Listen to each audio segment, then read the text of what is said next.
महाराष्ट्राचा। नमस्कार, मी सुद्धा संध्याकाळमध्ये आपलं सगळ्यांचं स्वागत। पुण्यातील लोणी काळभोर परिसरातील एका प्रसिद्ध विद्यापीठात मुलीची छेड काढणाऱ्या हुल्लडबाजाला मुलीच्या वडिलांनी चांगलाच धडा शिकवला। गेल्या 15 दिवसांपासून एका विद्यार्थिनीचा ऑनलाईन छळ करणाऱ्या दुसऱ्या कॉलेजच्या तरुणाला त्यांनी कॅम्पसमध्येच गाठून चोप दिलाय।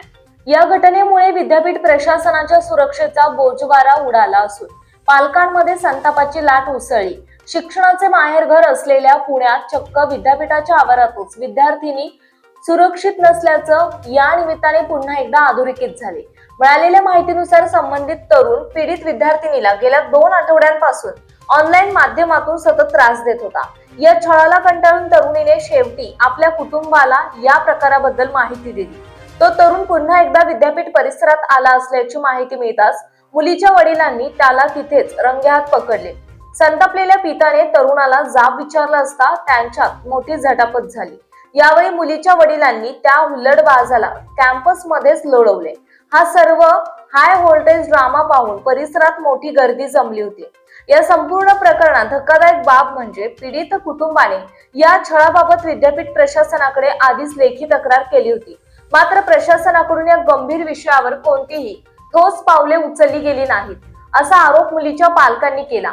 तक्रार करूनही जर कारवाई होत नसेल तर प्रशासनाला नेमकं काय साध्य करायचं आहे, असा सवाल आता उपस्थित केला जातोय।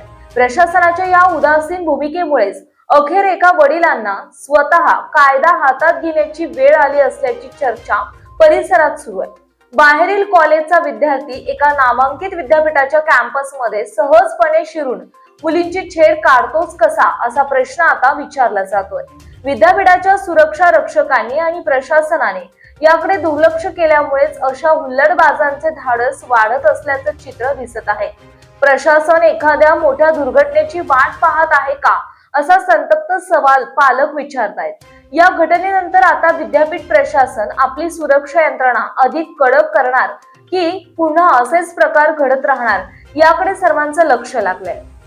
ताज्या आणि महत्त्वपूर्ण बातम्या पाहण्यासाठी आजच आमच्या संध्या लाईव्ह न्यूज चॅनलला YouTube वर सबस्क्राईब करा आणि बेल आयकॉन प्रेस करा।